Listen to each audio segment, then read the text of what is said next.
বিসমিল্লাহির রহমানির রহিম। আমি আজকে রান্না করব আলুর দম। আমি 50% নতুন আলু সিদ্ধ করে নেব। একটা মশলা তৈরি করব।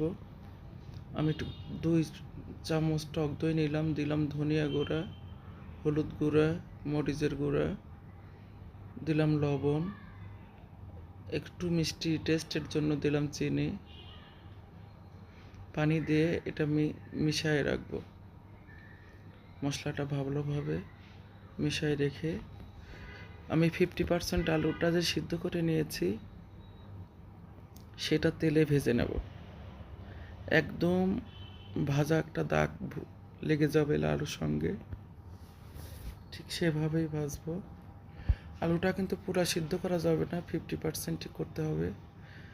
আর একটা কড়াইতে আমি সাদা তেল দিলাম, ফোড়নে গরম মশলা, তেজপাতা দিলাম, কিছু পেঁয়াজ কুচি, পেঁয়াজটা ভেজে নেব।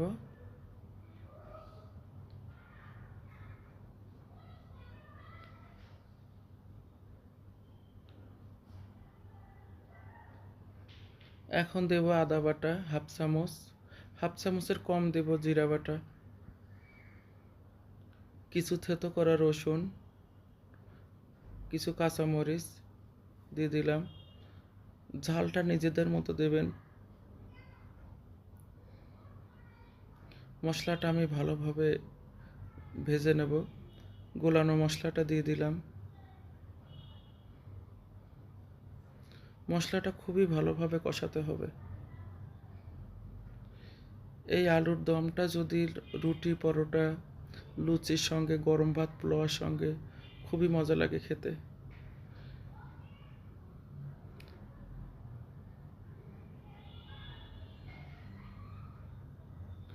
একটা টমেটো কেটে দিয়েছি।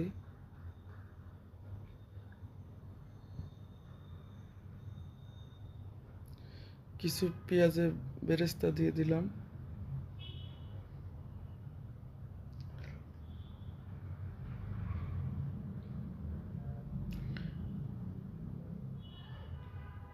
এখন ভাজা আলুগুলো দিয়ে দিই।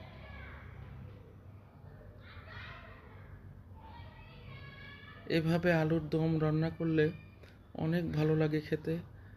আলুর দমটা বিভিন্ন রকমভাবে রান্না করা যায়।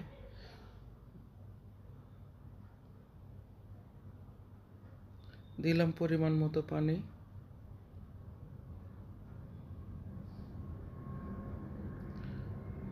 গরম মশলা বেটে রেখেছিলাম সেটা দিলাম। আমি তরকারিতে সবসময় বাটা মশলাই খাই। বাটা মশলাতে আসলেই যে কোনো তরকারি রান্নাই ভালো লাগে। নামানোর আগে ঘি দিয়ে দিলাম। আলুর দমে ঘি তো দিতেই হবে।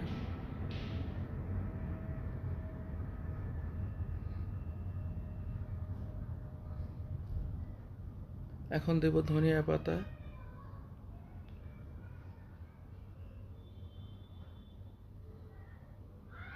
রান্নাটা শেষ, এখন পরিবেশন করে দেখাবো।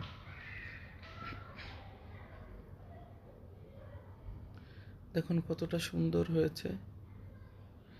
আপনারা সবাই ভালো থাকবেন, সুস্থ থাকবেন, আমার জন্যও দোয়া করবেন। আল্লাহ হাফেজ।